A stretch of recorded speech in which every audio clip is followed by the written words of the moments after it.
Boa noite, tudo bem com todo mundo? Vamos dar início a mais uma live no canal do Nota Total. Dessa vez para falar um pouco sobre a preparação de cursos preparatórios, para o Enem, para as provas de seleção de Cefet, Coltec e como é que isso anda acontecendo. Olá, Dorothy, tudo bem? Que bom que você está aqui.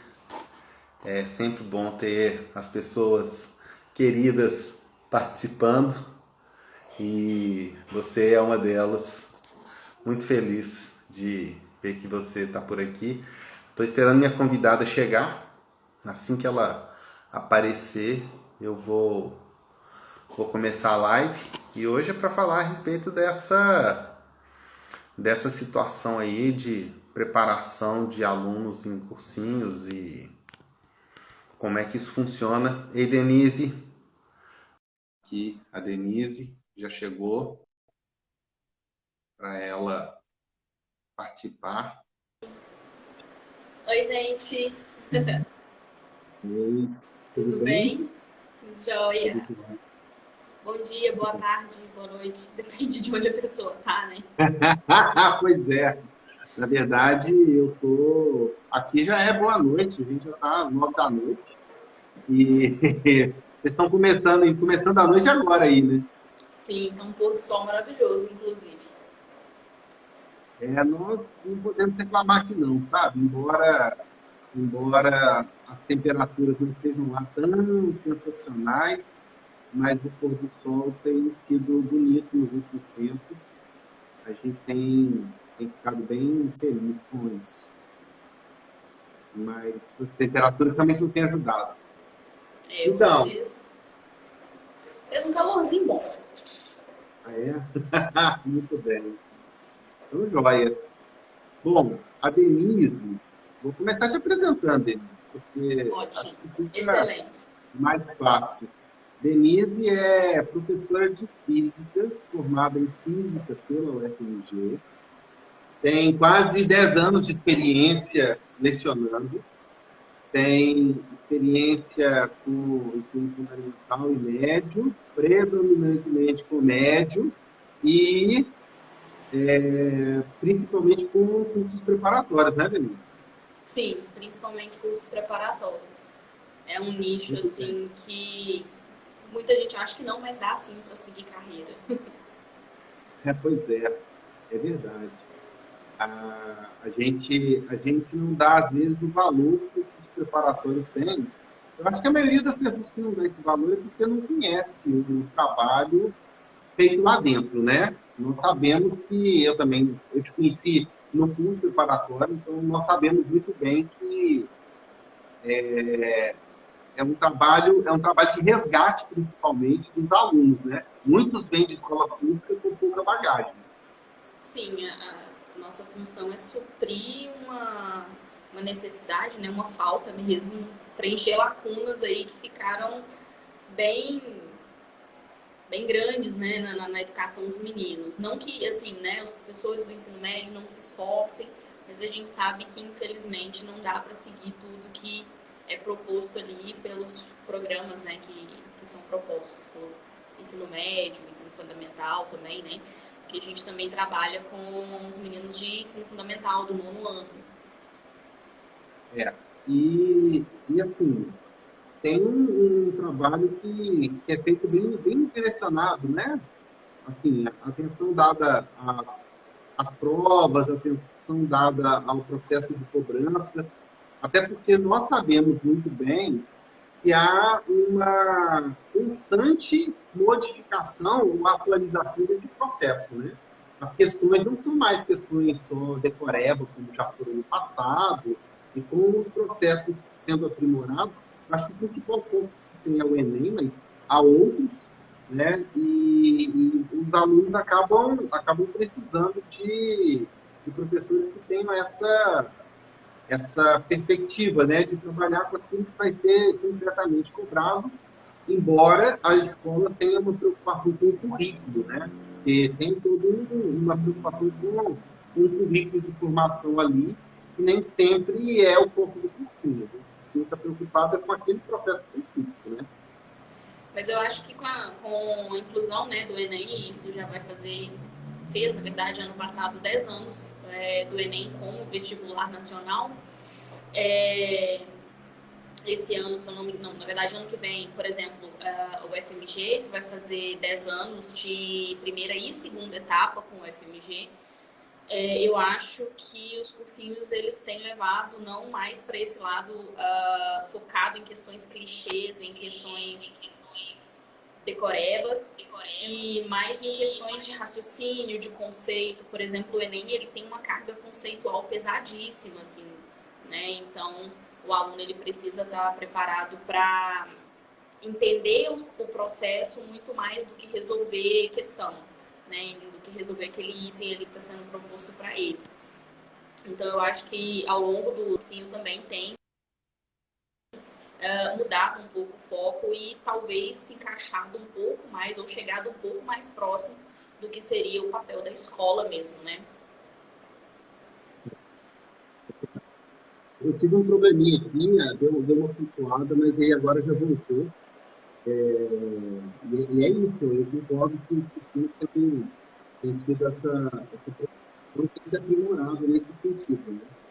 E aí, diante desse processo, vou fazer um pequeno resgate. Eu primeiro quero agradecer todo mundo que apareceu aqui. Amilca, só um pouquinho porque eu não estou entendendo o seu áudio, ele está dando umas oscilações. Tá. Consegue ouvir agora? Agora está perfeito. Tá. Então, eu quero primeiro agradecer as pessoas que estão participando, né? A Doroteia, Ornat Interior Design, Silvânia, Erivane, Youssef Morghi, o Dani Maia, Ofigene, M. Araújo, Giovana 2304, o professor Jonathan Lopes, Física com Titi da Massa, com o Titi que sempre está aí comigo, fazendo as lives, no caso do canal Fisimaticando, Pedro Rangel, o Tiago, que fala conosco lá de Amsterdã, na Holanda, nos Países Baixos. Ele e a Bianca estão sempre acompanhando as lives também. Aí a Bianca acabou de entrar. Então, assim, agradecer a presença de todos. O Vitor Sanches também. Enfim, eu vou tentar ir falando o nome do pessoal, de que eles forem entrando e forem se posicionando, né, falando do assunto, porque acho que é legal quando o pessoal também participa. Ou Sim. porque é professor e vive na pele um pouco do que a gente vai falar, ou porque é aluno e vive na pele também um pouco daquilo que a gente vai relatar, mas sobre, digamos que do outro lado, né? Como aquele que está ali envolvido emocionalmente, diretamente com o processo, porque o resultado dele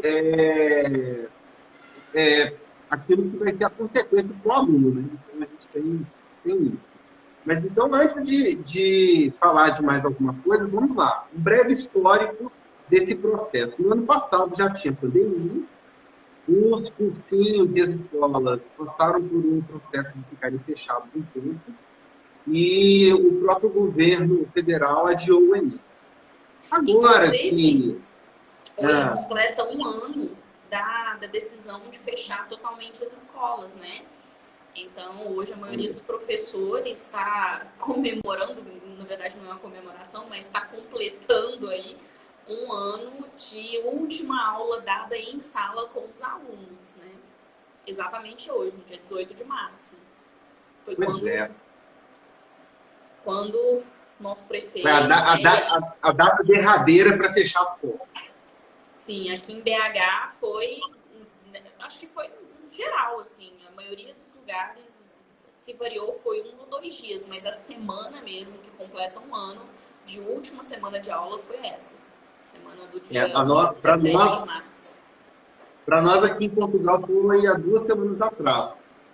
A Universidade do Minho, aqui em Braga, fechou completamente, assim, a partir do dia 8 de março, que foi na segunda-feira. esse ano foi na segunda-feira, né? E a gente teve esse fechamento ali, e aí a coisa se entendeu.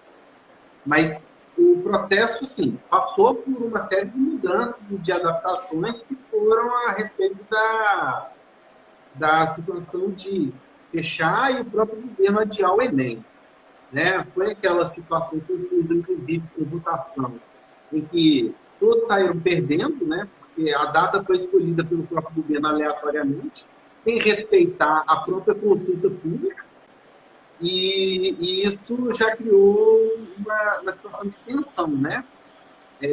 O Titi está aqui falando, né, que ele deu aula nesse dia de 7h30 às 22h40, e que foi a terça que entrou para a história.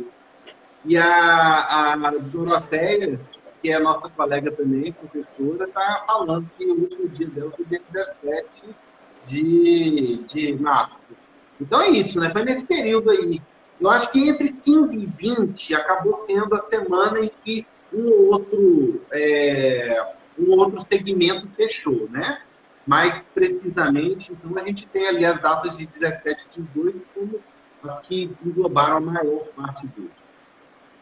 Mas voltando aí, então, como é que os cursinhos se adaptaram? Como é que foi essa extensão, né? Porque a gente sabe que no passado, por exemplo, a FMG, quando tinha a segunda etapa e vestibular próprio, muitas vezes a segunda etapa acontecia em janeiro. E isso já não existia há algum tempo, né? Então, como é que foi esse processo? Né? Pois é, exatamente. Bom, então, assim, a maioria dos cursinhos, né, não possuía plataforma virtual. A gente tinha alguns grandes nomes, ou que funcionavam apenas com plataforma virtual.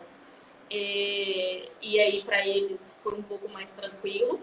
Mas aqueles que tinham, assim, basicamente aula presencial sofreram bastante com essa adaptação. A gente teve professor virando cameraman, né? A gente teve funcionário da secretaria virando editor de vídeo, virando designer gráfico para poder divulgar as aulas. E a gente teve monitor, né? Aprendendo a tirar dúvida com texto, com foto.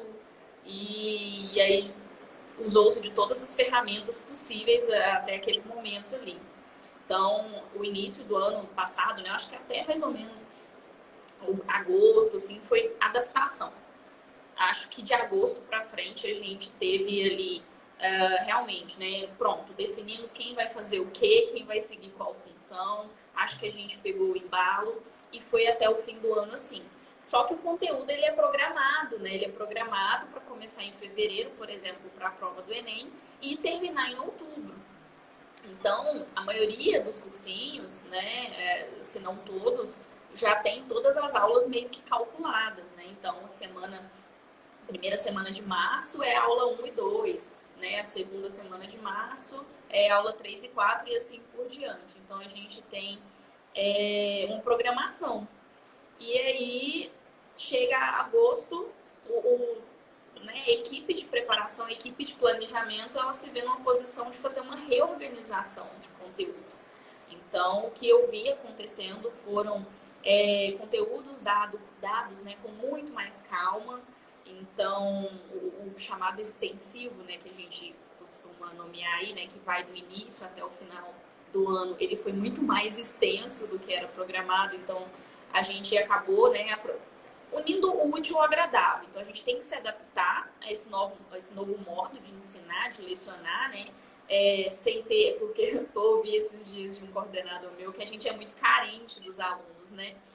Então, a gente fica ali dando aula, mas a gente gosta de olhar para o rostinho deles e ter aquele feedback. Às vezes o aluno não fala, mas uma carinha que ele faz, a gente já consegue identificar se ele está pegando conteúdo ou não. Então, a gente se adapta a essa falta, né, do olho no olho, e também consegue dar o conteúdo com um pouco mais de calma, porque a gente sabe que em cursinho realmente passou uma semana, trocou o conteúdo, não dá para ficar voltando. E tem, outra coisa que... eu acho que uma das coisas, essa sua fala sobre a carência, é porque nem os professores, nem os alunos, e aí eu acho que de qualquer segmento, estão preparados para esse processo ser à distância, né? Pelo menos abaixo do ensino superior, porque nós sabemos que há alguns cursos que são cursos, né, na modalidade EAD, e isso facilita o processo, porque já se sabe que é assim, que vai ter uma plataforma, que vai ser mediado, etc. Mas como não havia essa tradição, e como professores e alunos não estavam preparados, a interação acabou sendo muito menor, né? Eu acho que a carência está muito ligada a isso. O aluno não sabia muito como é que ele ia interagir, como é que ele ia lidar com isso, tanto que muitos não ligavam câmeras, e os professores também não tinham muito esse feedback que normalmente é dado pelo presencial, né? Nem é uma questão apenas de presencial, mas assim, olho no olho, a postura do aluno, aquele olhar de interrogação, isso tudo traz uma informação importante para nós quando estamos em sala de aula.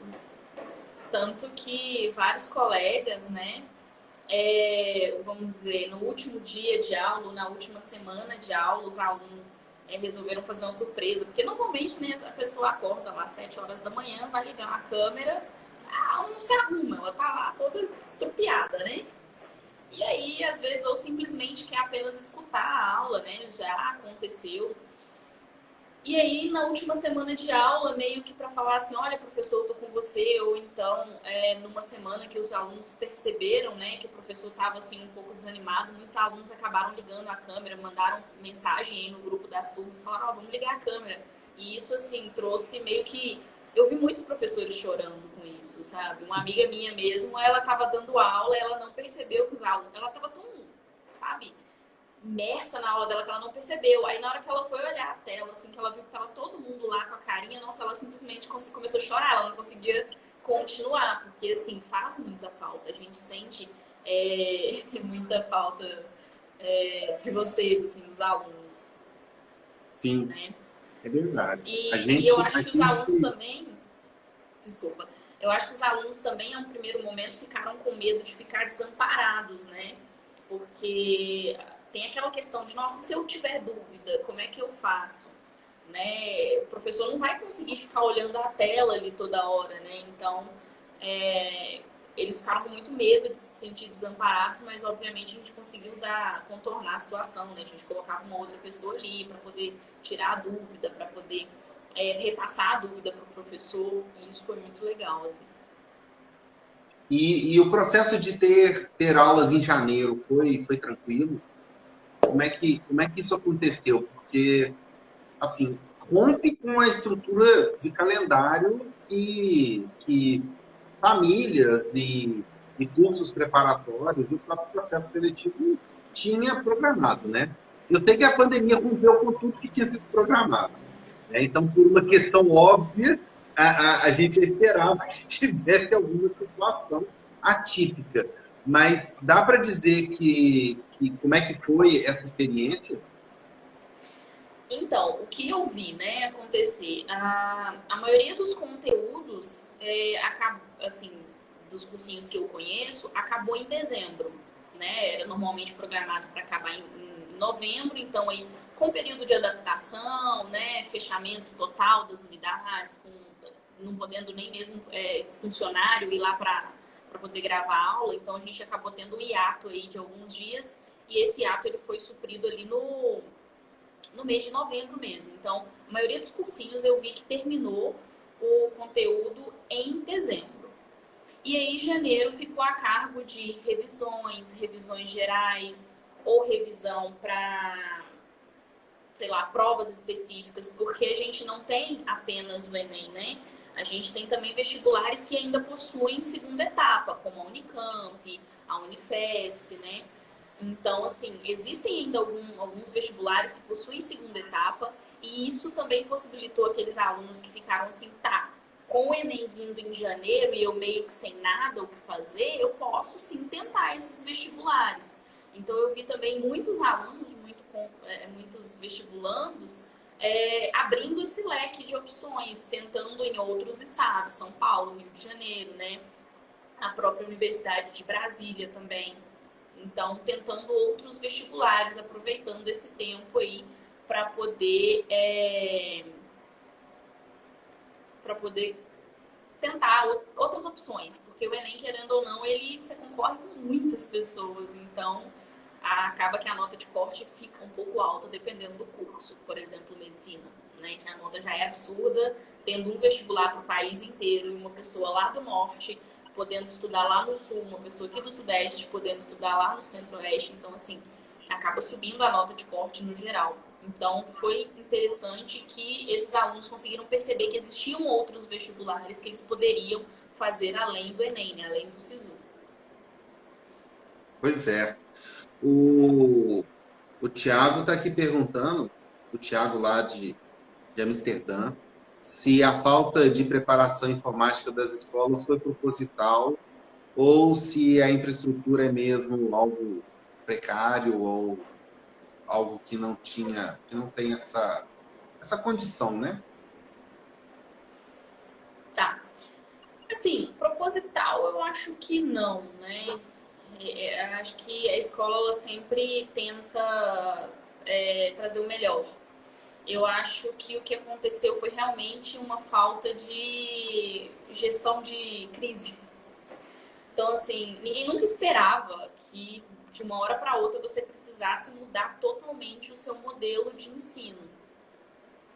Então, ninguém esperava que eu precisasse pensar em servidor, por exemplo, né? No número de pessoas que comporta, por exemplo, num grupo de WhatsApp. Né? Até então, o grupo de WhatsApp era para você mandar meme e fake news. E isso.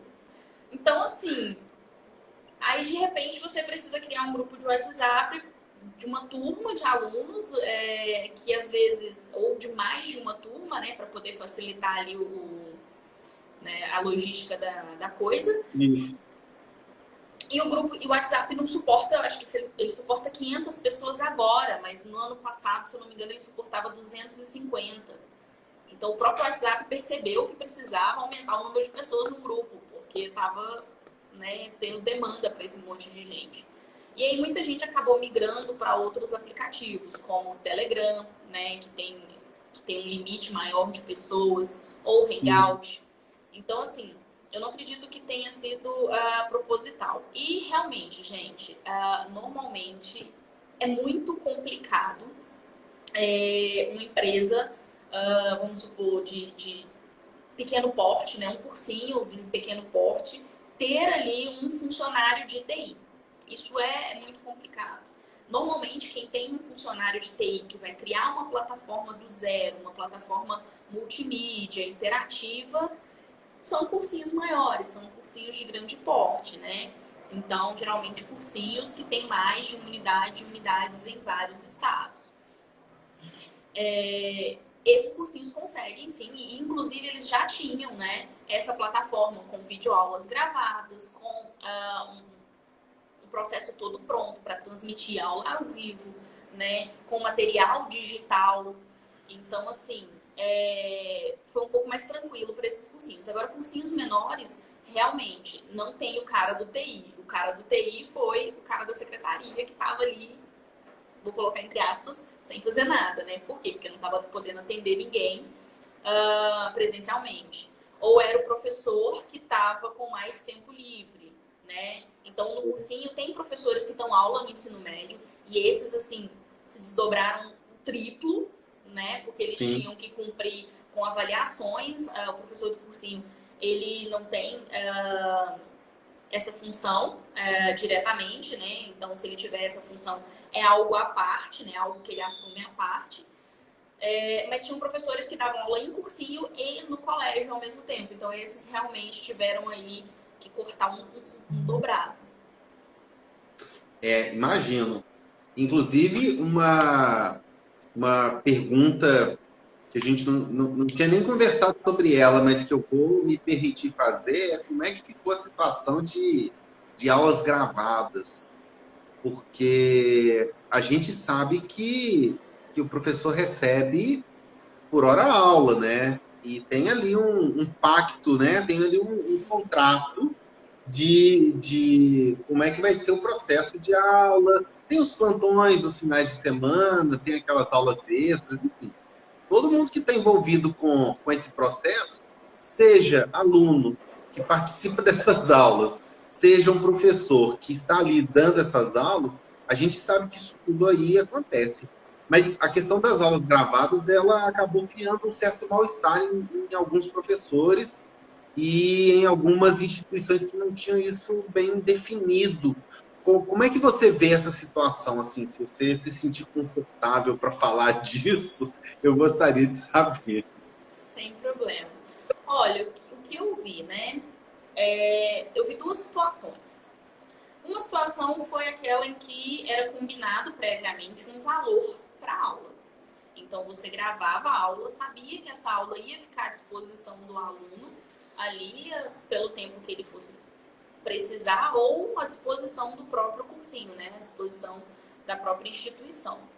Então, esse valor era combinado antes e aí você tinha a opção de aceitar ou não. Mas você já sabia que, olha, você ia receber por uma aula. Então, se você desse uma aula, você ia receber por uma aula, mesmo que ela fosse repetida várias vezes pelas pessoas. E eu vi situações assim, por exemplo, as aulas eram transmitidas ao vivo, então você recebia como se você estivesse dando aula mesmo para as turmas. Então, existem instituições, por exemplo, você dá aula para 2 turmas ao mesmo tempo. Você recebe pelas 2 turmas, como se você estivesse dando 2 horários, né? Uhum. Recebeu, combinado previamente, essa aula fica ali à disposição do cursinho para ele usar ou não. Mas a maioria dessas que foram lives, eu não vi nenhuma ser reutilizada, sinceramente, assim. Elas ficaram lá, mas ficaram lá, só isso. Porque Entendi. as que são gravadas, elas podem ser editadas e aí tem todo um trabalho em cima delas. Mas era sempre tudo combinado previamente. Então, assim, nenhum professor gravava a aula e depois sabia o que ia acontecer, não. Tudo sempre combinado antes. Outra coisa que é importante também, né, é que quando você grava uma aula e tem a presença dos alunos, tem a carinha deles ali, você tem que avisá-los que você está gravando, né, por lei. E então, assim, geralmente quando você tinha uma aula como no Zoom, né, que aparece a carinha das pessoas, ou no Meet, ou no, sei lá, qualquer uma dessas plataformas que o aluno acaba aparecendo, essa aula geralmente não é reutilizada. Então, aconteceu, você grava, o máximo que a gente via acontecendo é o link dessa aula ser disponibilizado para aquela mesma turma, e nunca com outra turma, com outras pessoas. Entendi. Assim, eu acho que é interessante a gente perceber que são outras situações que estão postas, né? É a questão da proteção dos dados, é a questão do sigilo dos alunos, é o conhecimento intelectual do professor que está ali sendo passado para os alunos ou de alguma forma apresentado e que implica em um direito desse professor, porque assim, o conteúdo é o mesmo, mas cada um dá aula de um jeito, né? Sim, eu não vi mesmo acontecendo de essas aulas sendo reutilizadas em outros momentos, sabe? Vamos supor que eu tenho uma turma de intensivo e uma turma de extensivo. Essa mesma aula não era utilizada para as 2 turmas. Normalmente o professor era chamado novamente para dar a aula novamente, né? Até para que o aluno tenha a sensação de que o curso está sendo feito para ele, né? Ao mesmo tempo de estar ali no meio de todo mundo, ele quer se sentir especial. Então, ele não quer pegar uma aula que já foi gravada para outra turma, entendeu? E aí, ser apresentada para ele. Então, o que eu vi, na verdade, foi uma conversa bem sincera de ambas as partes. E também eu não vi nenhum cursinho agindo de má fé, sabe? Utilizando a aula de um professor sem antes avisar ou sem pedir a permissão. Que bom. Agora, por outro lado, a gente também teve que enfrentar assim, desafios, né? Porque a questão de câmera, com qualidade para dar aula, computador que suportasse aquela plataforma. Isso não apenas no cursinho, mas muitos professores em casa tiveram que fazer upgrade nos equipamentos. Então, assim, os desafios... foram grandes, né? É um desafio do ponto de vista do hardware, né? Que é do equipamento em si, mas é um desafio de ter que lidar com tudo isso, né? Não, e deixa eu te contar. O meu computador, ele já é um idoso, né?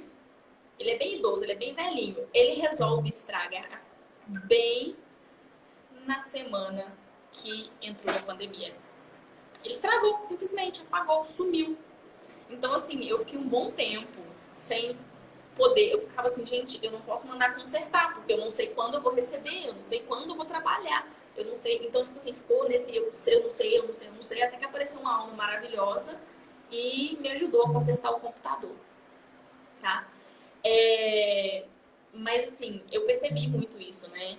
Muita gente não sabia, estava trabalhando muito e a vida inteira na zona de conforto com aula que a gente chama de cuspigis, né? Que a gente fala e escreve apenas.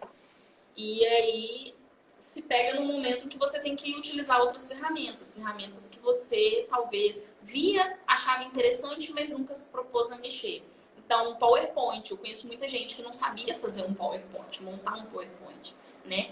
Achava que era só jogar o texto lá e acabou. E não. Eu vi muita gente aprendendo a compartilhar tela, que era uma coisa assim, que na cabeça de quem não está habituado, e não são apenas assim, né, vamos tirar isso da cabeça de professores mais da era mais antiga, não. Eu conheço uma galera assim, mais jovem mesmo que não sabia. Eu mesmo tive que aprender. Tive que aprender, eu não sabia compartilhar a tela. Pra mim era um negócio assim, tinha que usar um software, um negócio assim completamente diferente. Às vezes não, né? Aquele programa mesmo que você está usando já tem essa possibilidade. E usar ferramentas como simulações, né? Principalmente nas ciências, a visualização é muito importante. Então o professor ali, às vezes ele não consegue num vídeo sabe, mostrar o desenho ou explicar o desenho simplesmente com palavras. Então, a utilização de simulações, do PowerPoint, né, criar mesmo um laboratório virtual. Então, em ciências, principalmente, eu senti muito falta desse laboratório, dessa visualização, e aí muita gente teve que aprender a lidar com isso. Então, acho que o maior desafio mesmo foi otimizar as ferramentas que estavam disponíveis. Os professores, assim, a gente sabe, então, que teve o desafio do hardware, dos equipamentos, o desafio dos professores de terem que se reinventar. Eu acho que talvez esse seja o termo mais adequado para pensar o que aconteceu, né? Os professores tiveram que se reinventar. E é legal ver que, mesmo quem está fora do ensino regular, né? Porque os cursinhos, eles estão ali correndo numa via paralela, né? Eles não são o ensino regular, mas eles é que dão aquele suporte final, aquele apoio para o aluno. E eles também tiveram que se reinventar em vários aspectos para lidar com toda essa mudança. E, nesse sentido, a gente começa a pensar assim, ok, do que foi aprendido e do que foi apresentado, o que é que fica e o que é que sai? Qual é o balanço que dá para fazer para a gente pensar assim numa perspectiva futura? Olha, eu acredito que o que a gente aprendeu, principalmente de novas ferramentas, né, de novas possibilidades, eu acho que fica, né? Eu acho que aprender a transmitir uma aula facilita, por exemplo, em você ter um público maior. Então, aquelas aulas, né, chamadas aulões que a gente tinha, a gente consegue transmitir na casa da pessoa e não precisa mais levá-las para um ambiente externo. Porque às vezes a gente quer fazer uma aula para todos os alunos do cursinho e a gente tinha que alugar um salão, alugar uma sala, e hoje em dia a gente percebe que não há necessidade, a gente consegue levar isso para o aluno na casa dele. Principalmente o marketing, né? A promoção, o próprio marketing digital. Então o professor acabou tendo que sair da zona de conforto, trabalhar um pouco mais a imagem, porque a gente sabe que a gente acaba deixando isso de lado com o tempo, a gente vai meio que deixando nossa autopromoção de lado. Então muitos professores tiveram que trabalhar isso, eu acho que vai permanecer. E eu acho que a interatividade mesmo, né? Por exemplo, um aluno quer tirar uma dúvida, ele está em casa e aí ele sabe que existe uma plataforma, ele sabe que existe um canal de comunicação, ou com o professor ou com o monitor, né?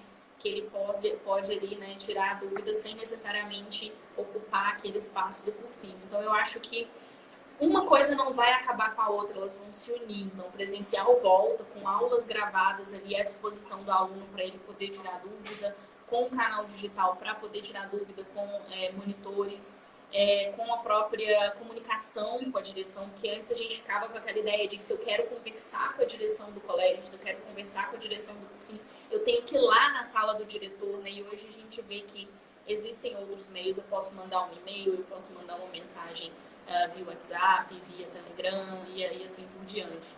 Então, eu acho que aproximou mais as pessoas, aproximou mais o aluno do professor, o aluno da direção ali, utilizar esses meios digitais. Eu concordo e eu acho que é um processo que mostra uma, na minha opinião, né? Eu tenho sempre uma impressão que é um processo de atualização, sabe? E era uma atualização que estava, vou usar um termo Passando meio da hora de ser feio, necessária. estava empacada. Eu acho que o termo é mais esse, entendeu? Estava empacada, até porque uma situação que eu acho interessante é que quando o professor tinha vontade de trazer uma novidade, muitas vezes ele também não conseguia implementar. Porque aí a gente também tem esse outro lado da moeda. Alguns que queriam trazer uma inovação, trazer uma mudança, trazer uma novidade, eles tinham dificuldade para implementar isso porque as fórmulas já estavam prontas. Porque a dinâmica já estava pronta numa situação de zona de conforto, né? Essa expressão que você usou várias vezes eu acho que é muito interessante.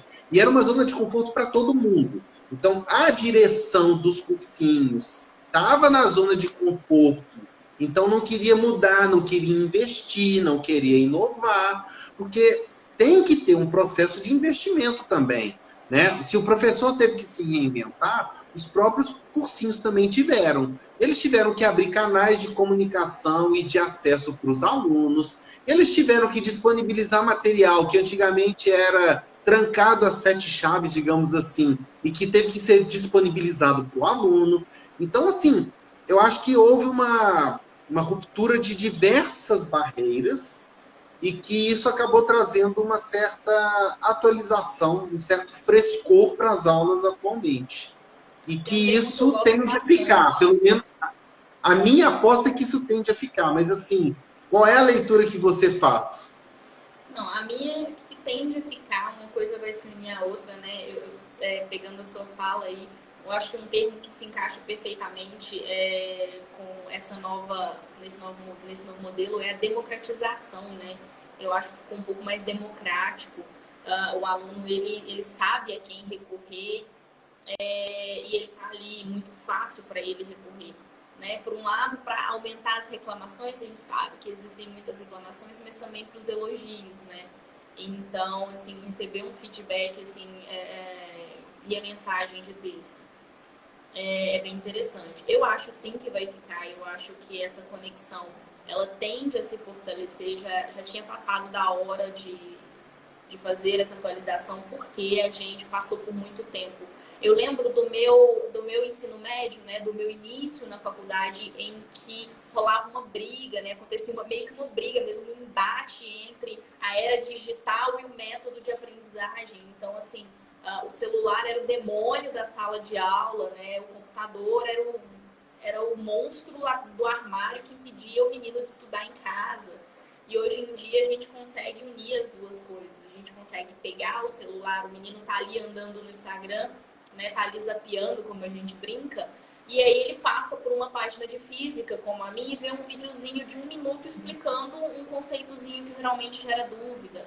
Ou Sim. então passa por uma página tipo a Fisimaticando e encontra lá um questionáriozinho, um quiz, né? Eles gostam muito de fazer um quiz. E aí manda pergunta, o menino fica curioso, ele quer correr atrás, ele quer saber a resposta daquilo, né? Aqueles desafiozinhos legais. O próprio Nota Total também. Então, andando, você acaba Ao fio.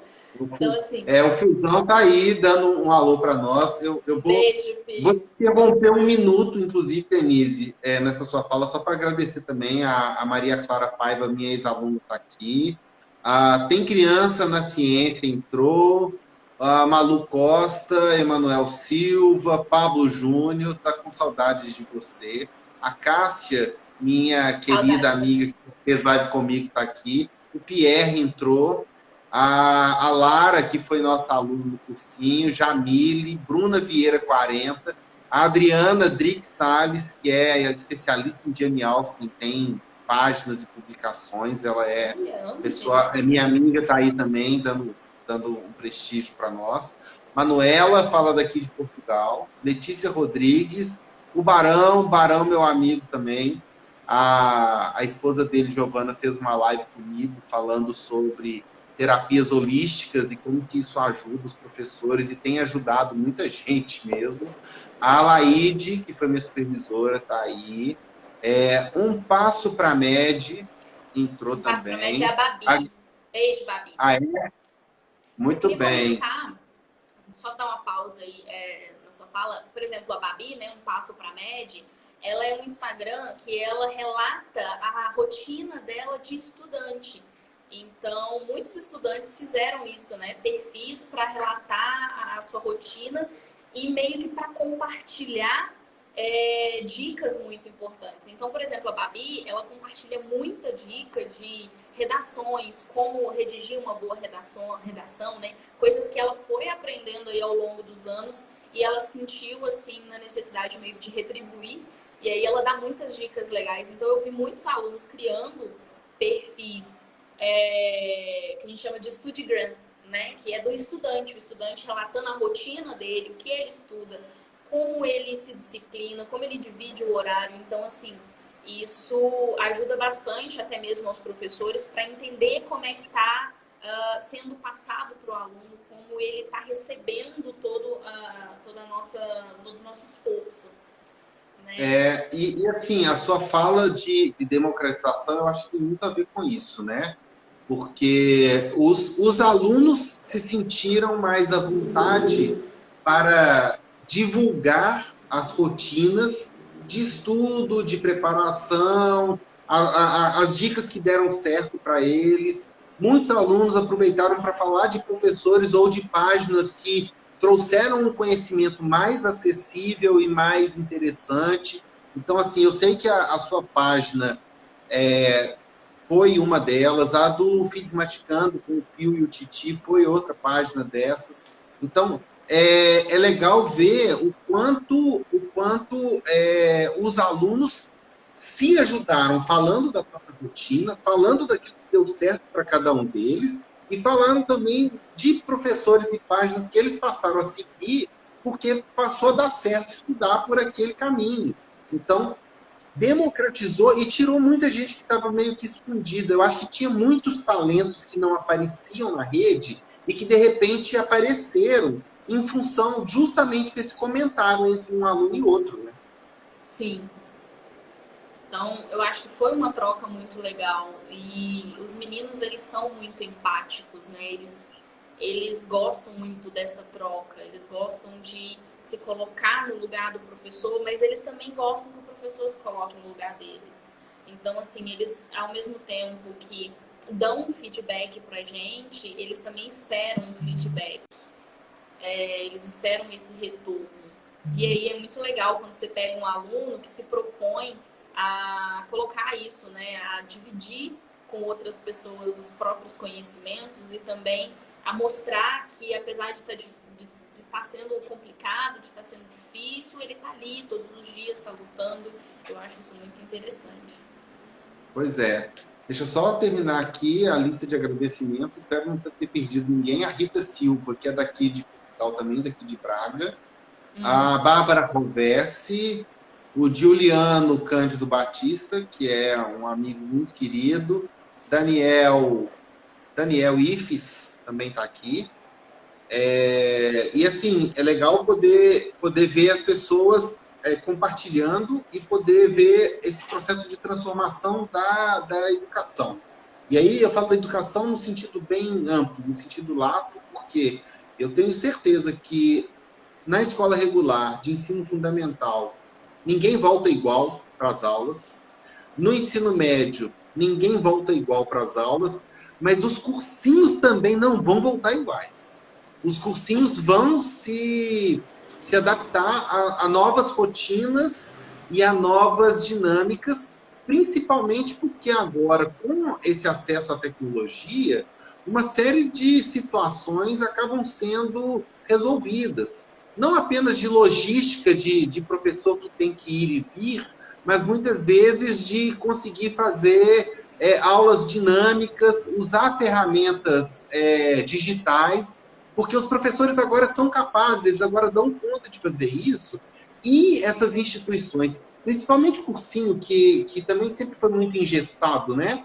Sempre teve uma rotina muito amarradinha, agora eles conseguem ter um pouco mais de abertura para aceitar outras opções e outros caminhos, né? Então, eu acho que isso é bem bacana. E aí é isso. Mas, assim, o que é que... Se você tiver que sintetizar, o que você acha que vai ficar de mais significativo de agora para frente para as aulas e quais são os projetos que você tem?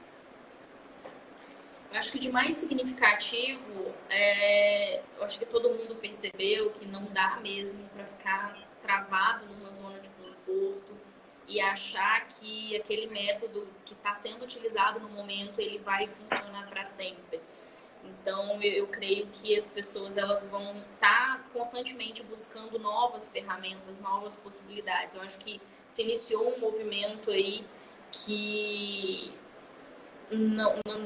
eu pretendo e eu acho, né, que não vai cessar tão cedo, que é justamente de busca de conhecimento de novas ferramentas, ferramentas digitais, ferramentas, né, no presencial também. Então, eu posso sim levar, por exemplo, a simulação que eu estava usando no laboratório virtual para a sala de aula, né? Eu posso mesmo pegar aquele videozinho que eu passei ali na projeção lá na sala de aula e vice-versa, né? Pegar o meu desenho que eu faço no papel e postar numa rede social para que o aluno tenha acesso. Então, eu acho que essa união das duas coisas e a busca pelo conhecimento, pelo novo, pelas atualizações aí vai permanecer. Sobre projetos, a gente está criando, né? Ainda a gente está ali, né? Está cultivando um projetinho de trabalhar com ciências, eu e mais 5 professores, né? Então serão 2 professores de cada área, né? Então da física, biologia e da química, a gente está trabalhando aí para trazer algo que a gente consiga ficar entre esses 2 mundos, né? Porque são 2 mundos completamente diferentes, mas ao mesmo tempo iguais, e é muito legal, que é o da escola e o do cursinho. Então a gente está com um projeto bem legal de trazer ciência e aplicar essa ciência para o ensino fundamental, para o ensino médio e também para o vestibular. Então em breve eu e mais 5 professores aí geniais, assim, um mais fera do que o outro. A gente vem trazer aí para vocês um canal de ciências, assim. Que legal. Qual o nome do projeto? Eu não sei, eu não sei se eu posso já divulgar o nome do projeto, né? Porque rola aquela ideia de nome no Instagram, por exemplo, né? Não poder ter 2 nomes iguais, mas não demora, é breve, em breve. Assim. Não, Denise, tem que falar assim, olha, siga o Diz a Física que você saberá. Isso. Me segue que vocês vão saber, a gente vai divulgar. Segue também, olha, posso divulgar o meu coleguinha de física, que é o Titi, então pode seguir o Titi aí, que eu e ele vamos estar lá representando a física nesse novo projeto. Olha, quase que soltou, hein? Quase que saiu. Pois é. O Juliano está fazendo um comentário aqui, ó. A tecnologia veio para ficar, todos terão que se reinventar, os métodos aplicados em cursinhos ou escola pública terão uma dinâmica bem próxima, visto que as ferramentas estão aí disponíveis nas redes. Juliano, eu concordo plenamente com você e eu vou te falar que, assim, eu fui uma pessoa que sofri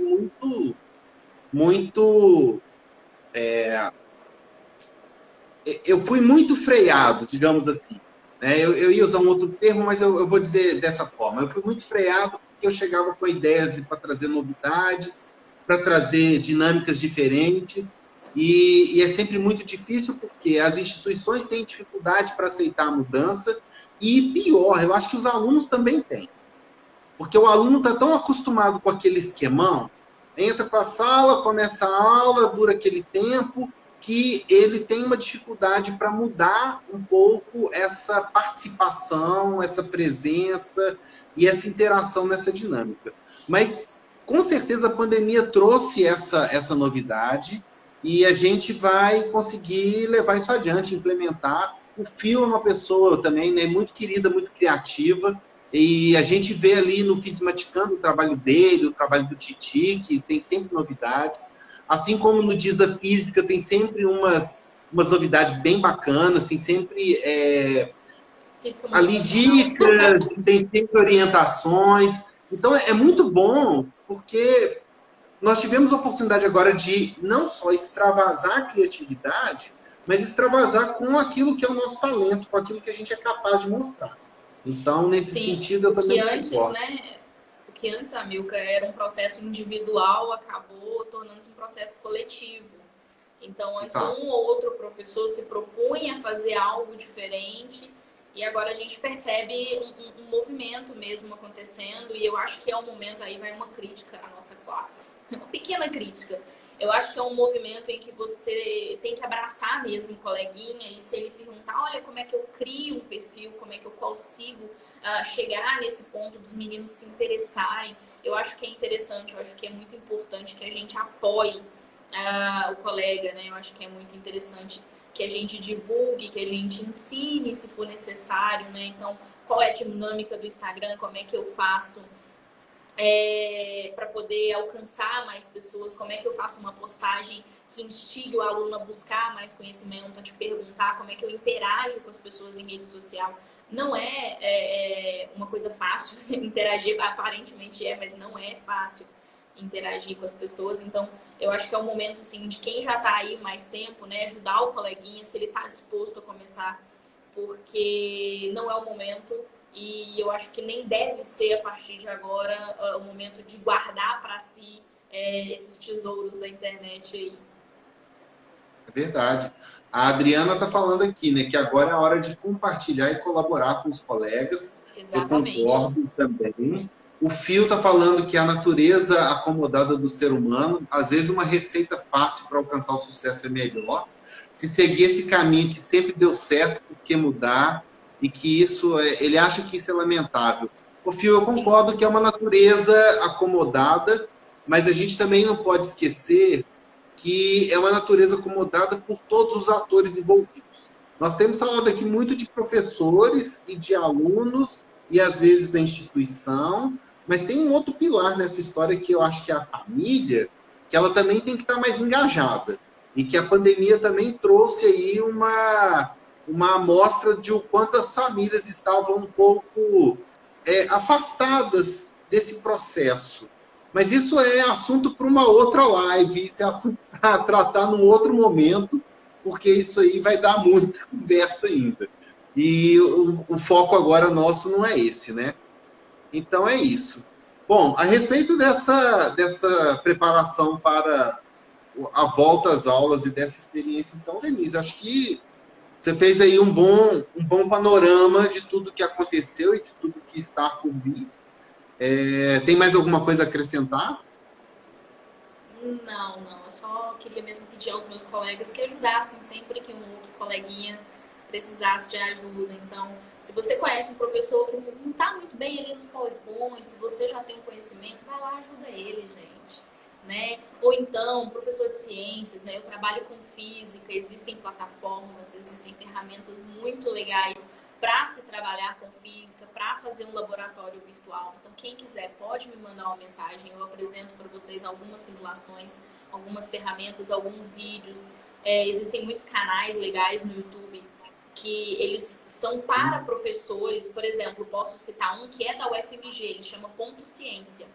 Ele é lá, na verdade, do Colégio Técnico da UFMG. Os professores do Colégio Técnico, eles sabiam que eles tinham acesso a mais ferramentas, a mais equipamentos do que outros professores de escola pública.